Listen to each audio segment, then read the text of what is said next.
Okay, next big challenge is the drywall, and that's ceiling drywall, which is heavier than the regular wall drywall. So this is, and I have, I'll just show you what I have. These are 4x12s. So it's, I mean, the price is right, 50 cents each sheet, so 6 of them, $3 for all of that.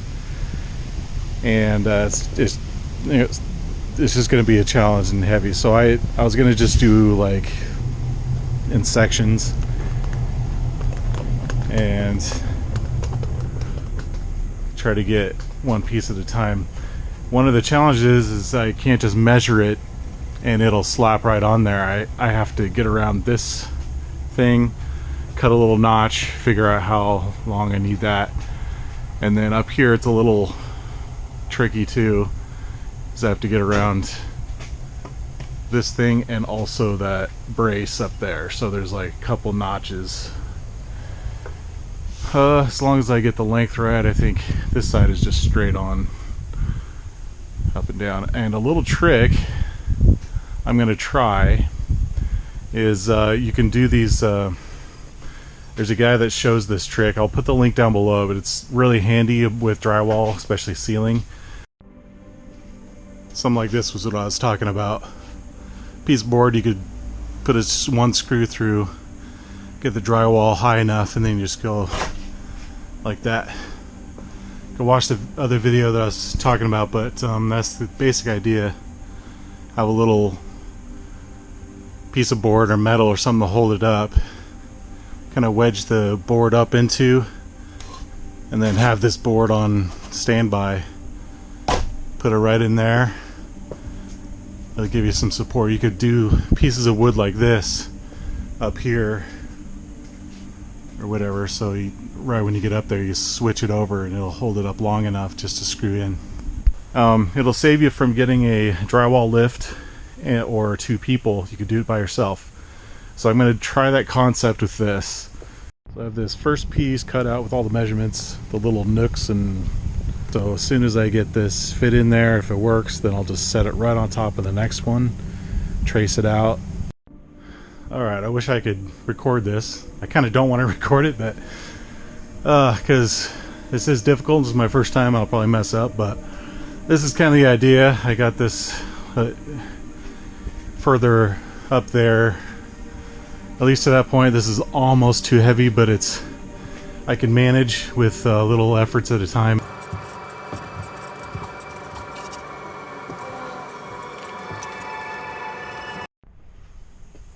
Alright, I ended up using part of the frame for my bathroom to hold that part in. And a piece of board up here. This is working a lot better. Finally got it screwed in. I can't express to you how much of a pain in the butt that was, but I was able to manage. It's not the prettiest job, but I can mud it up and get all the mistakes covered up. I'm taking mental notes of everything that is a pain in the butt.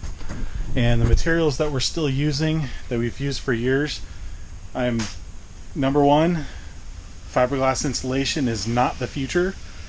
That is going away. And number 2, drywall. That's not in the future. I already have videos up explaining alternative ways of building materials. This is way too complicated. And vapor barrier plastic, having to put that on, is not the future. It's going away. And maybe I'll put a video up of all the the consolidation of all the things I've been researching. If you're wondering what I'm talking about, just pay attention to some of my videos that are coming up, and some of the ones that I've already made. You'll start to realize what I mean. Okay, I got most of it up there. That was not easy. This is the second day I've been doing this, so it doesn't seem like it, but it took a couple days to figure this out, put it up there. It's all little technical things like getting those notches just right and being able to fit it up there. I ended up, instead of doing one big huge piece, I just cut it in half, and that was a lot more manageable. And of course there's a lot of dinks and dents and gaps and stuff I'm gonna have to cover up with gap filler or drywall compound stuff. Hopefully I can have, well, this will just give you a kind of a idea of where it's going to be, or what it's going to look like.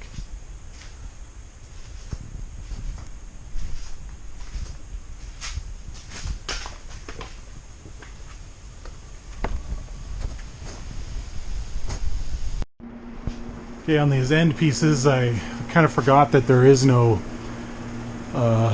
rafter truss board on the end. There is, but there's these other support beams in the way. So there's nowhere to attach my drywall, so I had to think about what to do. So I got these 1x2 boards, and I put this piece of drywall just right up there, so I know exactly how thick it needs to be. And then right where the stud is, I just drilled it in. So very simple, and also this makes it super easy to get up in there because it already just slides right into the slot, and then I just put it right against the ceiling and then screw it in. So that's similar to the technique of getting drywall up yourself. I already finished this side, so that's what I'm talking about. Alright, so this is the third or fourth day on this stuff, and it's so unmotivating to do this. But I had to piece together the last bit, and I had enough square footage, but I just had to get, I just had to use those last pieces. So that's my leftovers. I have a little bit outside, but that's pretty much it. So I had to use every little square inch of this as much as I could, and I was able to cover it. And this little piece too, I had to piece some things together. So once the mudding gets up there, it's going to look a lot better. It'll cover up a lot of my mistakes, but you can kind of see, I mean, it'll look pretty nice when it's up there. But I really hate drywall. I've learned that it's not very forgiving, and it's dusty and it breaks apart if there's too much pressure on one corner. Like almost all these corners I have breaks because I was trying to get up there, my arms were giving out, and there's too much weight on one corner and just snaps, and I needed every square inch of this, so it was very frustrating when stuff like that was happening. And it's very heavy, and I'm going to avoid drywall in the future if at all possible. This is just super cheap to get, so that's why I used it. There are amazing cheap options that we could use. Aircrete, the foam stuff, is the potential of that is underutilized, but there are things, other housing materials that I've seen other pictures. I think the Chinese used this really rigid foam stuff that you don't need any other thing other than that foam stuff for these dome homes, and you don't need any of these layers, drywall, vapor barrier, insulation. It's all together in that one substance of that foam. And same with aircrete. And there was a lady in India, I think, can't remember, but there's a video of her learning how to do aircrete dome home, and she was doing it all by herself. So these are the things I'm researching, and those are the things I want to use in the future. And the aircrete is great because it's very cheap. You could do it yourself. It's pretty much, you could use it in warm and cold climates and all that stuff. So pretty amazing substance once you learn how to use it. And so I'll be doing more videos about that. But as I'm doing this, I'm just making mental notes of exactly what I'm not going to do in the future. But it was good to at least learn it. And so it's a good education. So I'm doing the mudding now, but I have to stop because I need to figure out how to fill in those gaps. And I watched a couple videos, and then I need to get some drywall gap filler stuff It's not the compound that you normally put over cracks and stuff. It's like a harder compound that just turns rock hard, and you can fill in those big gaps. So that's what I need to do. So kind of have to hold off on that, so I need to paint everything and I'll finish all that before I start finishing off these walls. But I'm kind of doing what I can do, which is fill in all these little. So I cut out little pieces like this to fill in these little random spots.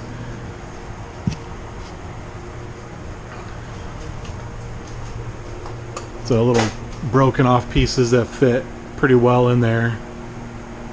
Gonna just wait for the glue to dry.